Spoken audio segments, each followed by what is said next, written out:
யாருமே கட்சி ஆரம்பிக்கூடாதா?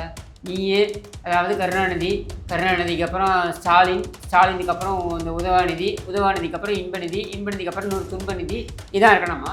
விஜயுடைய அப்பா வந்து மூலதனம் போட்டு அவருடைய பையனை வைத்து ஒரு 4-5 படம் எடுத்துருக்கலாம். அது விஜய் அப்பா அவருடைய உழைப்பால் வந்த படம். கருணாநிதி மாதிரி வித்தவுட் டிக்கெட்டில் வந்துட்டு குடும்பத்தை இங்கே வந்து இந்த ஊர் பணத்தில் வளர்த்துட்டு இந்த ஆக்டோபஸ் குடும்பத்தை நம்ம மேலே திணிக்கிறார். விஜயை பொறுத்த வரைக்கும் அவர் கூட்டணி ஆட்சி என்று பேசியிருக்கிறார். திமுகவை வீழ்த்துவதற்கு யாருடனும் சமரசம் செய்வதற்கு நான் தயார் என்றும் பேசியிருக்கிறார். சரியா? இப்போ இந்த செயற்குழு கூட்டத்தில் அவர் என்ன சொல்கிறாருன்னாக்கா பாஜகவுடன் நேரடியாகவோ மறைமுகமாகவோ கூட்டணி வைக்க வேண்டிய அவசியம் எங்களுக்கு கிடையாதுன்னு சொல்கிறாரு. அப்போ கூட திமுகவையும் பாஜகவையும் தான் அவர் சொல்கிறார். உங்களுடைய கூட்டணி அதிமுகவுடன் இருப்பதில் உங்களுக்கு என்ன பிரச்சனை இருக்க போகுது? ஆனால் பிஜேபி இருக்கே. பிஜேபி அந்த பக்கம் கூட்டணியில் தான் இருக்காங்க. இதுலங்க இது நான் கல்யாணம் பண்ணிப்பேன், ஒரு பொண்டாட்டி இங்கே உட்காந்துப்பா, இன்னொரு பொண்டாட்டி இங்கே அப்படிதான் உட்காந்தாங்க. இந்த திமுகவை இந்த கூடாரத்தை யார் வீழ்த்த முடியும் அப்படின்றதான் கேள்வியே. இதில் தான் பிரிஞ்சிருக்காங்க. என்ன, ஒரு பக்கம் அதிமுக கூட்டணி, தேசிய ஜனநாயக கூட்டணி, ஒரு பக்கம் விஜய், ஒரு பக்கம் நாம் தமிழர் கட்சி. இதை மூணும் இப்போ யார் நம்ப போகிறாங்க மக்கள் அப்படின்றது தான் நாம் சொல்கிறோம். நாங்கள் தான் வீழ்த்த முடியும். ஏன்னா 11 தேர்தலில் 7 தேர்தலில் நாங்கள் வீழ்த்தி காட்டியிருக்கிறோம். நாங்கள் பாஜகவுடன் தான் இருக்கிறோம். நாங்கள் பாஜகவுடன் தான் தேர்தலை சந்திக்கப் போகிறோம். சரியா? எங்களை பொறுத்தவரைக்கும் திமுக வீழ்த்தப்பட வேண்டும் என்று நம்புபவர்கள் எங்களை நம்புவார்கள். வந்தால் உன்னுடன், வரவில்லை என்றால் நீ இல்லாமல், எதிர்த்தால் உன்னையும் மீறி. வணக்கம் இடமலம் நேயர்களே. நேற்று தாவேகாவின் தலைவர் விஜய் அவர்கள் பேசின பேச்சு அப்படிங்கிறது இன்னைக்கு அவர் கூட்டணியை குறித்து இன்னொரு மனநிலையில் இருக்காரு அப்படிங்கிறத அவரோட தொண்டர்களுக்கு விளக்கினாலும் வந்து பார்த்தீங்கன்னா, அவர் பேசின பேச்சுக்கு எதிர்வினை ஆற்றும் விதமாக திமுக மற்றும் அதிமுக அண்ட் பாஜகலேருந்து பல பேர் பல விஷயங்கள் பேசியிருக்காங்க. இதில் குறிப்பாக வந்து திமுகவில் வந்து எதிர்வினை ஆற்றணும் அப்படிங்கிற பேரில் விஜய் அவர்கள் சொல்லாத கருத்துக்கள்லாம் வந்து சமூக வலைதளங்கள் வந்து பரவிட்டு இருந்தாங்க. அதுலேருந்து ஆரம்பித்து கிஷோர் கிசாமல் கிட்ட வந்து அதிமுகவை பற்றி விஜய் இப்படி பேசியிருக்கிறதுக்கு எடப்பாடி பழனிசாமியின் பதிலை பற்றி நினைக்கிறாரு. எல்லாமே வந்து கேட்டு தெரிஞ்சுக்கலாம். வணக்கம். ஸோ என்னதான் வந்து அவர் ஒரு எதிர்கருத்து வச்சாலும் அவர் சொன்ன கருத்துக்கு நீங்கள் வந்து பதில் சொல்லி பேசணுமே தவிர்த்து உங்ககிட்ட இருக்க ஊடகங்கள், பேஜஸ் அதெல்லாம் வச்சு அவர் சொல்லாத ஒரு கருத்தை வந்து பரப்பிட்டு இருந்தாங்க. அதை பற்றி நியாயமான வாதம். அதாவது விஜய் அப்படின்ட்டு இல்லை, யார் வேணாலும் கட்சி ஆரம்பிக்கலாம். அவங்க கட்சி ஆரம்பிக்கிறாங்க அப்படின்னு சொல்லும்பொழுதே இவங்க வந்து உதறல் எடுத்து பேசுகிறாங்க இல்லையா, அவங்க தான் இன்செக்யூராக இருக்காங்கன்னு அர்த்தம். இது யார் பண்ணுவாங்கன்னா திமுக. ஏர்போர்ட்ல இந்த மெரினா பீச்ல ஏர்போர்ட் கட்ட சொன்னாரு அப்படின்னு தேவையில்லாமல் இவங்களா ஒரு போய் பரப்புறேன். விஜய் ஒரு எல்லோரும் ஏற்றுக்கொண்ட ஒரு நடிகர். இன்னும் சொல்லணும்னாக்கா ஒரு ஸ்டார், சூப்பர் ஸ்டார். இப்போதைக்கு அவர் நம்பர் 1 ஸ்டார். சரியா? நம்பர் 1 ஸ்டார்ன்றத விட ஒவ்வொரு வீட்டிற்கும் விஜய் தெரியும், எல்லோருக்குமே விஜயை பிடிக்கும். சரியா? இப்படியான ஒரு நிலையில் அவர் வந்து ஒரு கட்சி ஆரம்பிக்கிறார் அப்படின்னா அது அவருடைய உரிமை. நீ ஏன் இன்செக்யூர் ஆகிற? யாருமே கட்சி ஆரம்பிக்கூடாதா? நீயே அதாவது கருணாநிதிக்கு அப்புறம் ஸ்டாலினுக்கு அப்புறம் இந்த உதவாநிதிக்கு அப்புறம் இன்பநிதிக்கு அப்புறம் இன்னொரு துன்பநிதி இதான் இருக்கணுமா? யாருமே வரக்கூடாதா? ஏன் கட்சி ஆரம்பிக்கக்கூடாது? இத்தனைக்கும் நீங்கள் பார்த்தீங்கன்னா விஜயுடைய குடும்பம் பார்த்தீங்கன்னா எஸ் ஏ சந்திரசேகர் சார்லேருந்து ஆரம்பித்து இவங்கெல்லாம் திமுகவுக்கு ஆதரவு தெரிவித்தவர். அவர் படத்தில் திமுக கொடி நிறையா வரும். திமுகவுக்கு ஆதரவு தெரிவித்தவர்கள் அதிமுகவை அவங்க வந்து விமர்சனம் பண்ணியிருக்காங்க. எந்த அளவுக்கு அப்படின்னா அது அராஜகமாக இருக்கக்கூடியது, அதாவது சர்வாதிகார போக்குடன் இருக்கக்கூடியதுன்னு பொருள்பட அவங்க நிறைய விமர்சனம்லாம் பண்ணியிருக்காங்க. அதுக்கப்புறம் அதிமுக சப்போர்ட் பண்ணாங்கன்றது வேறு விஷயம். பட் அப்படி தான் அவங்க சித்தரித்தாங்க. ஆனால் அதிமுகவில் பாருங்கள், இன்றைக்கி செல்வி ஜெயலலிதா அவர்களுக்கு பின்னர் யார் வர வேண்டும் என்கிற போட்டியில் எடப்பாடி பழனிசாமி இருக்கார், பன்னீர்செல்வம் இருந்தார், டிடிவி தினகரன் இருந்தார், சசிகலா இருந்தாங்க. இத்தனை பேர் போட்டி போடுறாங்க. அதில் ஒருத்தர் மேலே வர்றாரு. சரியா? அப்போ சர்வாதிகார போக்கு எங்கே இருக்குது? இவர் தான் இவருக்கு அப்புறம் வரணும்னு நீ கொண்டு வர, அந்த கொண்டு வந்த கட்சியை தான் நீ ஆதரித்த. சரியா? ஏன்னா கருணாநிதி என்னமோ பெரிய ஒரு உத்தமர் மாதிரி இவங்க ஒரு பில்டப் கொடுத்து வச்சுருந்தாங்க. அந்த பில்டப்புக்கு துணை போன நபர்கள் தான் இவர்களும். அதாவது விஜய் வந்து அஜித் எதிர்த்து பேசின மாதிரி விஜய் வந்து இன்றைக்கும் நீங்கள் அந்த காணொலி பார்த்தீங்கன்னா வந்து கலைஞர் அவர்களுக்கு வந்து சிலை வைக்கணும் அப்படின்னு தான் வந்து அதான் சொல்கிறேன் நான். அதனால் இவங்க ஆதரவாக தான் பேசியிருக்காங்க திமுகவுக்கு. அப்படியெல்லாம் பேசி வந்த ஒரு, அதாவது திமுகவுக்கு ஆதரவு தெரிவித்த ஒரு குடும்பம். இப்போ என் குடும்பம்லாம் எடுத்திங்கன்னா ஆதி காலத்துலேருந்து நாங்கள் திமுக எதிர்க்கிறவங்க தான். எங்களுக்கு திமுக பிடிக்காது. சரியா? இவர் எம்ஜிஆரா கருணாநிதியானா எம்ஜிஆர் தான் நாங்கள் போவோம், புரட்சித் தலைவர் தான் நாங்கள் போவோம். இப்படி நாங்கள் இருந்து வந்துட்டதுனால எங்களுக்கு எந்த இனிபிஷனும் கிடையாது. நீங்கள் கேட்டீங்க தலைகளையும் தண்ணி குடிச்சாலும் நான் திமுக எதிர்ப்புன்னு தான் சொல்லுவேன். விஜய் அப்படி கிடையாது. அவர் திமுக ஆதரவு நிலைப்பாட்டிலையும் இருந்தவர். இந்த தயாநிதி மாறன்லாம் கூட்டு போய் ஒரு இது பண்ணலையா? தயாநிதி மாறன்லாம் ஒரு ஆளா? ஆனால் யார் அவன் எப்படி அமைச்சரானா? முரசொலி மாறனோட பையன்ற தவிர்த்து வேற என்ன தகுதி இருக்கு அவனுக்கு? நெஞ்சு வரைக்கும் பேண்டை போட்டுக்கிட்டு ஒரு ஃபேரக்ஸ் பேபி மாதிரி ஒரு முகம் மூஞ்சியை வச்சுக்கிட்டு அங்கே நின்றுக்கிட்டு நடந்துன்னு பேசுகிறான். யார்கிட்ட? விஜய்கிட்ட. விஜய் அன்ஃபார்ச்சுனேட்லி விஜய்க்கு அந்த சமயத்தில் இண்டஸ்ட்ரியில் வேறு வழி கிடையாது. நீங்கள் வந்து ஒத்து போய் தான் ஆகணும் அப்படின்றதுனால. பட் ஒரு கட்டத்துக்கு மேலே விஜய் இஸ் க்ரோன் பியாண்ட். அது யாருமே அவரை வந்து கண்டெயின் பண்ணி வைக்க முடியாது. கண்டெயின் பண்ண வேண்டிய அவசியம் கிடையாது. ஏன்னா ஒரு கட்டத்துக்கு மேலே வளர்ந்துட்டார் விஜய். அப்படின்னும் பொழுது விஜய் இனிமேல் எடுப்பார் கைப்பிள்ளை கிடையாது. அப்போது விஜய்க்குன்னு தனியாக ஒரு சிந்தனை இருக்குது. அந்த சிந்தனை என்ன யோசிக்கும்? யாராக இருந்தாலும் யோசிக்கும்ல. இதெல்லாம் ஒரு ஆளா? இந்த உதவாநிதியெலாம் இல்லை யார் இவன்? இவன் எல்லாம் வந்து துணை முதலமைச்சர்னு சொல்லிட்டு வருவான். இவன் எல்லாம் ஒரு கிறுக்கம் மாதிரி சிரிச்சுக்கிட்டு, அவன் சிரிப்பை பார்த்துருக்கீங்களா? கிறுக்கம் மாதிரி சிரிச்சுக்கிட்டு அவன் வந்து பர்சனல் பேஷிங் பர்சனல் பேஷிங் கிடையாது. அவரோட பி பர்சனல் பேஷிங் சிரிச்சுக்கிட்டு உங்களுக்கு பிடிக்காம இருக்கலாம். இளம் பெண்களுக்கு அவரோட சிரிப்பை பார்த்தா பிடிக்கலாம். அது எந்த இளம் பெண்கள் எனக்கு தெரியல. ஆனால் இது மாதிரி சிரிச்சுக்கிட்டு கிறுக்க மாதிரி சிரிச்சுக்கிட்டு அவன் வந்து நின்றுக்கிட்டு ஏதாவது ஒரு ஆட்ரிபியூட் இருக்கா? உதயநிதிக்கு தகுதி இல்லைன்னா விஜய்க்கும் தகுதி இல்லைங்க. என்ன தகுதி இல்லை? நீங்க எந்த விதத்துல தகுதி இருக்குன்னு நினைக்கிறீங்க? விஜய் வந்து தன்னுடைய சுய உழைப்பால் உயர்ந்தவர். விஜயோடைய அப்பா வந்து மூலதனம் போட்டு அவருடைய பையனை வைத்து ஒரு 4-5 படம் எடுத்திருக்கலாம். அது விஜய் அப்பாவுடைய உழைப்பால் வந்த பணம். சரியா? அப்போ அது விஜய் குடும்பத்து பணம். சரியா? கருணாநிதி மாதிரி வித்தவுட் டிக்கெட்டில் வந்துட்டு குடும்பத்தை இங்கே வந்து இந்த ஊர் பணத்தில் வளர்த்துட்டு இந்த ஆக்டோபஸ் குடும்பத்தை நம்ம மேலே திணிக்கிற விஜய் யாருமே திமுக கூட்டணி கூப்பிடல.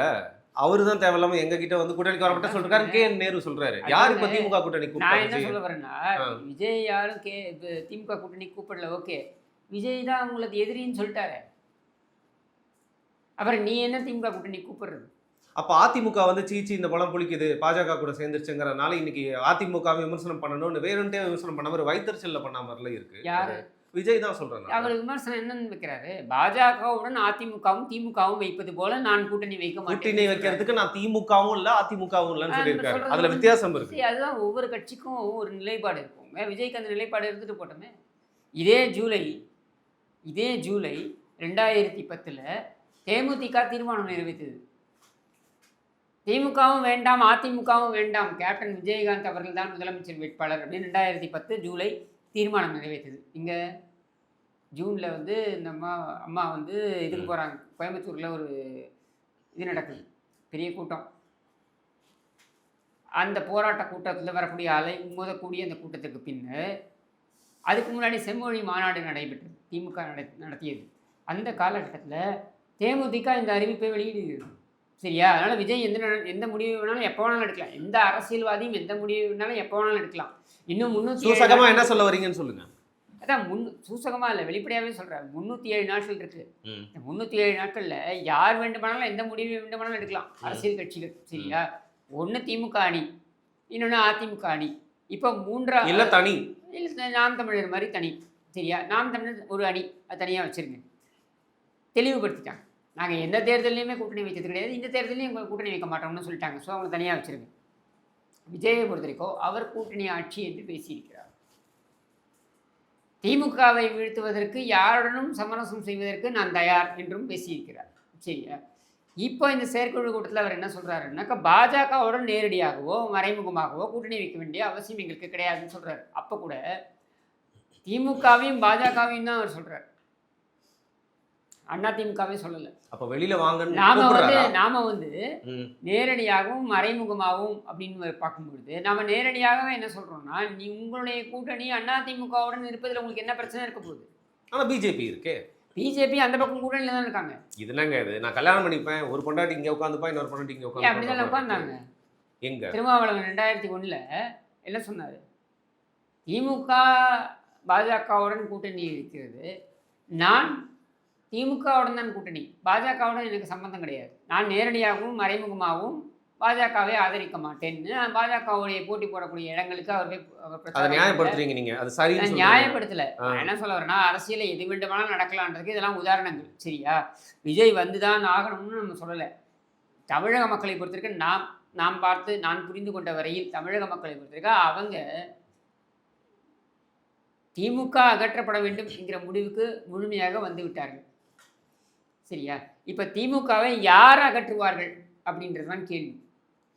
நாம் தமிழர் கட்சி ஒரு பக்கம் இருக்குது, அதிமுக ஒரு கூட்டணியை அமைத்து ஒரு பக்கம் இருக்குது, விஜய் வந்திருக்காரு. சரியா? இப்போ இந்த மூணில் எதை சூஸ் பண்ண போகிறாங்க மக்கள் அப்படின்றது தான். அப்போது தமிழக மக்களுக்கு தெரியாதா எதை தேர்வு செய்தால், எந்த அணியை தேர்வு செய்தால் திமுகவை வீழ்த்த முடியும் அப்படின்னு? அப்போது இங்கே திமுகவை வீழ்த்த வேண்டும் என்பது தான் பிரதானம் என்றால் ஆட்டோமேட்டிக்காக அவங்களுடைய பார்வை எதை நோக்கி போகும் நான் பார்க்குறேன்னா அதிமுகவை நோக்கி தான் போகும். இப்போ விஜய் பிடித்தவர்கள் விஜய்க்கு ஓட்டு போடலாம். நாம் தமிழர் கட்சியுடைய சித்தாந்தத்தை பிடித்தவர்கள் நாம் தமிழர் கட்சிக்கு ஓட்டு போடலாம். ஆனால் திமுகவை அகற்ற வேண்டும் என்பதனை மட்டுமே பிரதானமாக வைத்திருக்கக்கூடியவர்கள் இருக்காங்க இல்லையா, அவங்க கண்டிப்பாக அதிமுகவுக்கு தான் ஓட்டு போடுவாங்க. ஏன்னா இதுதான் ரீப்ளேஸ் பண்ண முடியும். சரி, இப்போ விஜய் சொன்ன கருத்துக்கு வந்து எதிர்வினையாட்டிருக்க எடப்பாடி பழனிசாமியோட அந்த கருத்தை நீங்க எப்படி பாக்குறீங்க? அவர் ரொம்ப இதுவாக சொல்றாரு, ஒவ்வொரு கட்சிக்கும் ஒரு விமர்சனம் இருக்குங்க. சரிங்க. அது மாதிரி விஜயும் ஒரு விமர்சனம் பண்றாரு. So he is also keeping his options open. Absolutely, any politician will do that. Any astute politician, அதாவது ஒரு ஒரு ஒரு என்ன சொல்றது, ஒரு மெச்சூர்ட் பாலிட்டிஷியன் சொல்றோம் இல்லையா, அந்த மாதிரி இருக்கக்கூடிய ஒரு அரசியல்வாதி கண்டிப்பாக அதைத்தான் சொல்லுவார். இல்லை, எடப்பாடி இவன் திமுக தானே பயப்படுறாங்க. கேஎன்ஆர் வச்சு திட்டுறாங்க, நூத்தரை வச்சு திட்டுறாங்க. ஏன் நீ பயப்படுறீங்க? நீங்கள் 13 கட்சி கூட்டணி வச்சுருக்கீங்கப்பா. 2019 வெற்றி கூட்டணி, 2021 வெற்றி கூட்டணி, 2024 வெற்றி கூட்டணி. உங்களுக்கு என்ன பயம்? விஜய் வந்துட்டு போகிறாரு. இல்லைங்க, இப்போ திமுகவோட பலமே என்னன்னு பார்த்தீங்கன்னா, அவங்க கிட்ட சிறுபான்மையினர் வாக்குகள் இருக்குது அப்படிங்கிறது. அதிமுக தனித்துன்னு இருந்தால் கூட வந்து சரி, நீங்கள் உங்களை மாதிரி ஆளுகள் சொல்கிற அந்த கிளைம் மாதிரி ஒரு கூற்று மாதிரி திமுக வந்து சிறுபான்மையினர் ஓட்டு வாங்கி ஏமாத்திருச்சு அப்படின்னு சொல்லிட்டு அதிமுகவுக்கு போட்டிருக்கிறதுக்கு வாய்ப்பு இருக்குது. ஆனால் ஆட்டோமேட்டிக்காக பாஜக கூட அதிமுக கூட்டணி சேர்ந்து இல்லை என்னோட கேள்வியை மட்டும் முடிச்சுக்கிறேன். எடப்பாடி பழனிசாமியோட அந்த தந்திரம், ராஜதந்திரம் வந்து அங்கே வந்து இல்லாமல் போச்சு அப்படின்னு தோணுது.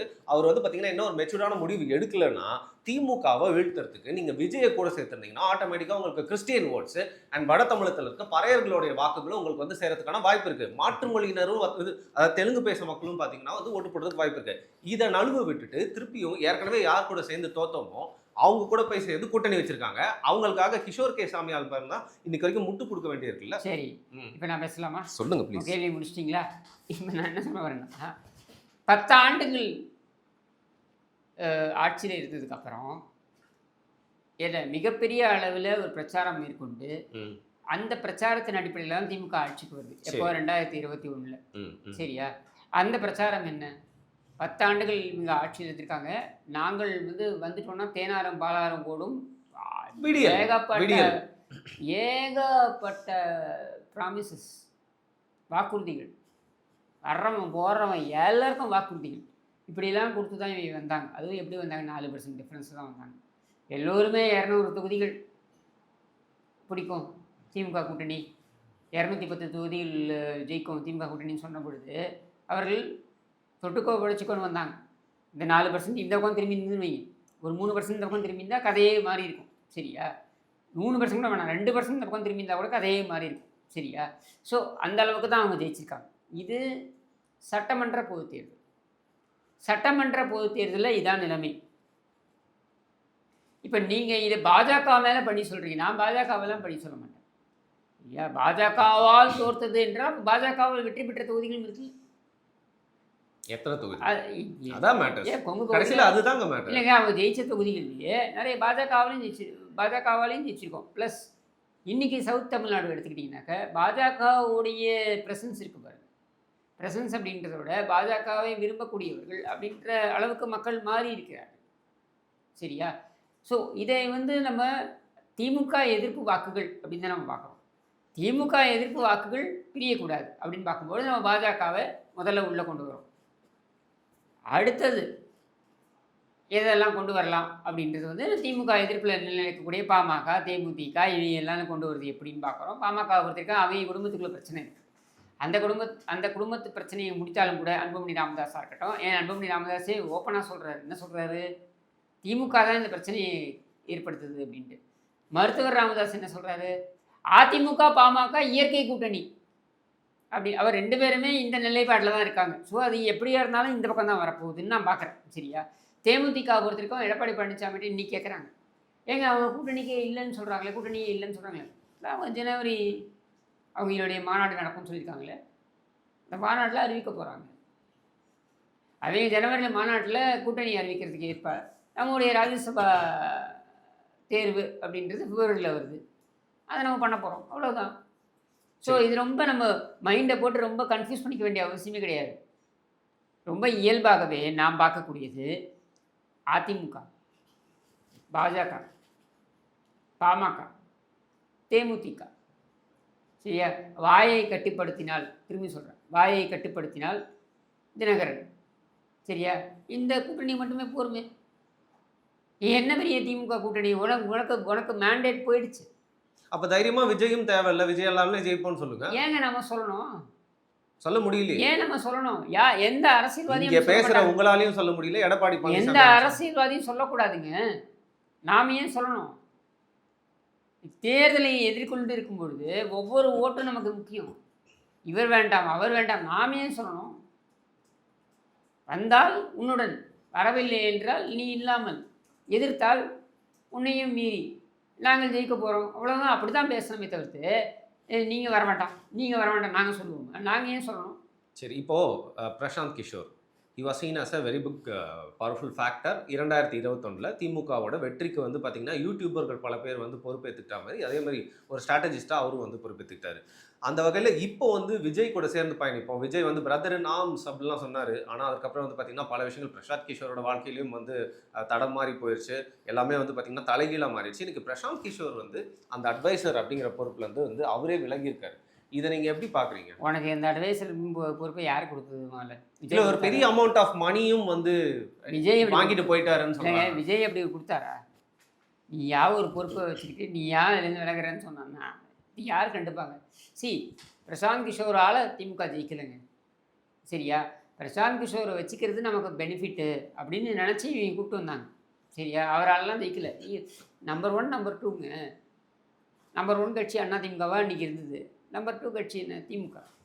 நம்பர் 1 வேணான்னு மக்கள் நினச்சா எதுக்கு போவாங்க? நம்பர் 2க்கு தான் போவாங்க. ஆட்டோமேட்டிக்லி அதுக்கு தான் போவாங்க. அதுதான் நடந்தது. சரியா? இன்றைக்கி வந்து அதனால தான் ஸ்டாலின் வந்து உட்காந்துருக்காரு முதலமைச்சராக. இப்போ ஸ்டாலினுடைய முதலமைச்சராக அவருடைய செயல்பாடுகள் அப்படின்னு எடுத்திங்கனாக்க இவங்க அள்ளி வீசிய வாக்குறுதிகள் இதையெல்லாம் மக்கள் பார்த்து புரிஞ்சுக்கிட்டாங்க. நாம் ஏதோ நினச்சி போய் இது ஓட்டு போட்டோம், இது எதுவும் சரி வரல அப்படின்ட்டு. இப்போது ஒரு சில கட்சிகள், இப்போ விஜயோட கட்சி மாதிரி, நாங்கள் புதுமையை புகுத்துவோம் அப்படின்னு வராங்க. இதுக்கு டேக்கர்ஸ் இருப்பாங்க. எப்போவுமே எல்லா தேர்தலையும், கமலுக்கு இருந்த மாதிரி எல்லா தேர்தலையும் டேக்கர்ஸ் இருப்பாங்க. சரியா? அது எவ்வளவு அப்படின்னு நம்ம பார்க்கணும். ஆனால் அதில் சேதாரம் யாருக்கு ஏற்படும்னா எல்லாருக்கும் ஏற்படும். யாருக்கு எவ்வளவு ஏற்பட போகிறது அப்படின்றது தான் கேள்வி. நான் சொல்கிறேன், விசிகாவுக்கு தான் முதல்ல அதிக சேதாரம் ஏற்பட போகுது. அடுத்து திமுகவுக்கு ஏற்பட போகுது. நாம் தமிழர் கட்சிக்கு ஏற்படலாம். என்னை பொறுத்தவரைக்கும் ஏற்படாதுன்னு நான் நம்புறேன். தனி டாபிக்காக என்னை பொறுத்தவரைக்கும் ஏற்படாதுன்னு நான் நம்புறேன். அதை பற்றி நீங்கள் ஆனால் அதுக்கு அடுத்தது தான் பாஜக, அதுக்கு அடுத்தது தான் அதிமுக. பாஜகவுக்கு அப்புறம் தான் அதிமுகவில் சேதாரமே ஏற்படும்னு நான் சொல்கிறேன். ஏன்னா அதிமுக கமிட்டட் ஓட்டர்ஸ். இப்போ கமிட்டட் ஓட்டர்ஸோட அதிமுக செய்ய வேண்டியது ஒன்றே ஒன்று தான். என்ன? திமுகவை வீழ்த்தக்கூடிய இடத்துல நாங்கள் தான் இருக்கிறோம். அவ்வளோதான். வேறு எதுவும் பண்ண வேண்டிய அவசியம் கிடையாது. மக்களை பொறுத்திருக்கும் அவர்கள் அறிவார்ந்தவர்கள், அவர்கள் புரிந்து கொள்வார்கள். யாரை நம்பினால், யாருடன் சென்றால் திமுக வீழ்த்தப்படும் அப்படின்றது அவங்களுக்கு தெரியும். 72 அக்டோபரில் இவர் புரட்சித் தலைவர் கட்சி ஆரம்பிக்கிறார், அதிமுக ஆரம்பிக்கிறார். 73 திண்டுக்கல் இடைத்தேர்தல். திண்டுக்கல் இடைத்தேர்தலில் 3வது இடத்துக்கு போகுது திமுக. 2வது இடத்துக்கு காமராஜ், ஃபஸ்ட்டு அதிமுக. ஏன் அதிமுக மக்கள் தேர்வு செய்கிறாங்க? காமராஜருக்கு மேலே எம்ஜிஆர் அவர்கள் திறமை வாய்ந்தவரா? அப்படி இல்லை. யார் வீழ்த்த முடியும்? கருணாநிதியை யார் வீழ்த்த முடியும்? அங்கே எம்ஜிஆர் தான் வீழ்த்த முடியும் அப்படின்ற முடிவை மக்கள் எடுக்கிறாங்க. அதே மாதிரி தான் இப்போவும் திமுகவை யார் வீழ்த்த முடியும்? திமுக வீழ்த்தப்பட வேண்டும் அப்படின்ற ஒட்டுமொத்த முடிவுக்கு மக்கள் வந்துட்டாங்க. இந்த திமுகவை, இந்த கூடாரத்தை யார் வீழ்த்த முடியும் அப்படின்றது தான் கேள்வியே. இதில் தான் பிரிஞ்சிருக்காங்க. என்ன, ஒரு பக்கம் அதிமுக கூட்டணி, தேசிய ஜனநாயக கூட்டணி, ஒரு பக்கம் விஜய், ஒரு பக்கம் திமுக, இது நாம் தமிழர் கட்சி. ஓகே. இதை 3 இப்போ யாரை நம்ப போகிறாங்க மக்கள் அப்படின்றது தான். நாம் சொல்கிறோம், நாங்கள் தான் வீழ்த்த முடியும். ஏன்னா 11 தேர்தலில் 7 தேர்தலில் நாங்கள் வீழ்த்தி காட்டியிருக்கிறோம், நாங்கள் தான் வீழ்த்த முடியும் அப்படின்னு. அதுதான் எபிலிட்டி. அப்போ அந்த இடத்துல விஜயை அசிங்கப்படுத்தி, விஜயை சிறுமைப்படுத்தி இதையெல்லாம் திமுக செய்யும். நாம் செய்ய வேண்டிய அவசியம் கிடையாது. சரி, சில பத்திரிகையாளர்கள் வந்து பார்த்தீங்கன்னா இந்த ஒரு டிசம்பரோட அவர் வந்து தன்னோட முடிவை மாற்றிட்டு அரசியலை விட்டே திருப்பி விலகிறதுக்கு கூட வாய்ப்பு இருக்குன்னு பெரிய ஒரு குண்டை தூக்கி போடுறாங்க. அதை நீங்கள் எப்படி பெரிய குண்டுலாம் இல்லை, அது பெண்ணுடைய அஜெண்டா. பெண் நிறுவனம் அந்த அஜெண்டாவை கொடுத்துருக்கு சில பத்திரிகையாளர்களுக்கு. சரியா, விஜயை பற்றி இப்படியெல்லாம் பேசுங்கள்ட்டு நான் அடுத்த ஒரு குண்டை போடுறேன். சரி, இவர்கள் அடுத்தது என்ன செய்வார்கள் தெரியுமா? போதை அந்த பொருள் பிரச்சனை இருக்கு இல்லையா, இதில் விஜய்க்கு தொடர்பு இருக்கு என்ற ஒரு குண்டையும் கொண்டு வருவார்கள். ஏற்கனவே சுசித்ரா வந்து ஒரு பத்திரிகையாளர் கூட பேசின அந்த காணொலி நீங்க பார்த்திருப்பீங்க. அப்படிதான் சொல்லியிருக்காங்க. சுசித்ராலாம் அவுட் சைட் கேரக்டர்ஸ். சரி, இவர்கள் அதிகாரப்பூர்வமாக இந்த குண்டை கொண்டு வருவார்கள், இந்த பிரச்சனையை கொண்டு வருவார்கள். இவர்கள் இந்த பழியை விஜய் மீது சுமத்துவதற்கு தயங்க மாட்டார்கள், செய்வார்கள். சரி, இந்த மாதிரி வந்து பல விஷயங்கள் அவருக்கு எதிராக பண்றதுக்கு கண்டிப்பாக பர்சனலாக டார்கெட் பண்ணுவாங்க. ஏன்னா அவர்களை பொறுத்த வரைக்கும் அவங்க எப்படி யோசிக்கிறாங்கன்னா, இது திமுக எப்படி இருந்தாலும் திமுக விழ போகிறதுன்றது அவங்களுக்கும் தெரியும். திமுக விழுந்தால் அதிமுக வர வேண்டும் அப்படின்னு தான் இருக்குது, நிலைமை அப்படி தான் இருக்குது. ஸோ இந்த நிலைமையில் விஜய் வந்து அதிமுக விஜய் அப்படின்னு வந்துருச்சுன்னா திமுகவுக்கு இடமே இருக்காதுன்றது தான் அவங்களுடைய யோசனை. ஓகே, அதை நோக்கி விஜயகாந்த் கொண்டு சென்றார் 2011. Unfortunately so many factors including is health factor அதுக்கு இடம் கொடுக்கல. ஆனால் விஜய்க்கு அப்படி கிடையாது. அதனால தான் நான் சொல்கிறேன், தமிழகத்தின் அரசியல் தலையெழுத்து மாற வேண்டும் என்றால் விஜயின்ட்டு இல்லை, விஜயோ சீமானோ இவர்கள் எல்லாரும் வந்து அரசியல் சக்திகளாக இருக்க வேண்டும். ஆனால் திமுகவை வீழ்த்தக்கூடிய சக்தியாக இருக்கக்கூடிய ஒரே சக்தி அதிமுக தான். அது மக்களும் உணர்ந்திருக்கிறார்கள்.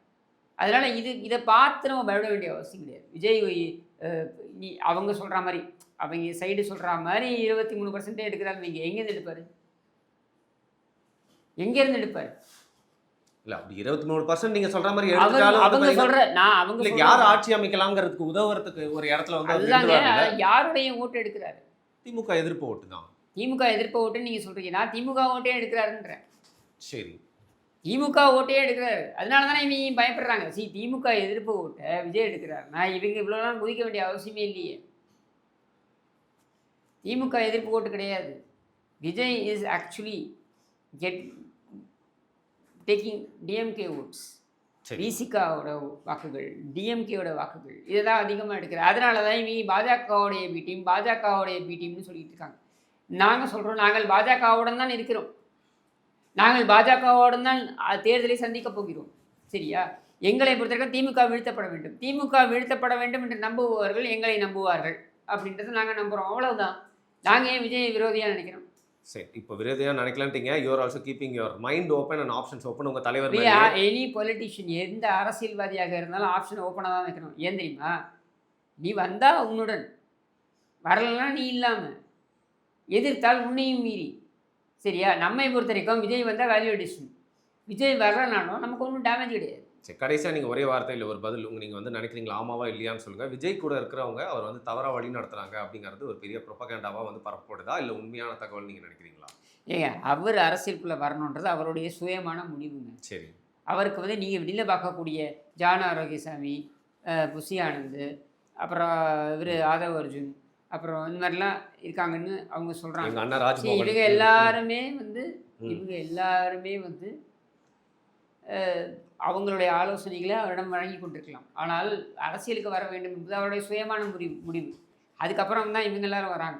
சரியா, அப்படி அரசியலுக்கு வர வேண்டும் என்று அவர் எடுத்த முடிவில் பல நபர்களிடம் அவர் ஆலோசனை கேட்டிருக்கார். எனக்கு தெரிஞ்ச வரைக்கும், நான் பார்த்த வரைக்கும். சரியா, நிறைய ஐஏஎஸ் ஐபிஎஸ் ஆஃபீஸர்ஸ், எல்லார்ட்டையும் retired and presently in service, இவங்க எல்லார்ட்டையும் கேட்டு தான் அவர் வந்திருக்கார். அப்படிங்கும்பொழுது அவர் ஒரு திட்டத்தோடு தான் அவர் வரார், தொலைநோக்கு திட்டத்தோடு தான் வரார். அப்படிங்கும்பொழுது அந்த அவருடைய முடிவு இருக்கு இல்லையா, அதை வந்து 4 பேர் வந்து உட்காந்துக்கிட்டு அவரை வந்து இன்ஃப்ளூயன்ஸ் பண்ண முடியாது. அதெல்லாம் வந்து சும்மா கதை. சரி, ஓகே, ரைட். இன்னொரு முக்கியமான தலைப்பை நான் தேர்ந்தெடுத்திருக்கேன். அதை குறித்து உங்கள்கிட்ட சில கேள்விகளோட வந்து அடுத்த காணொலியில் உங்களை சந்திக்கிறேன். மிக்க நன்றி உங்களோட விடைகள்.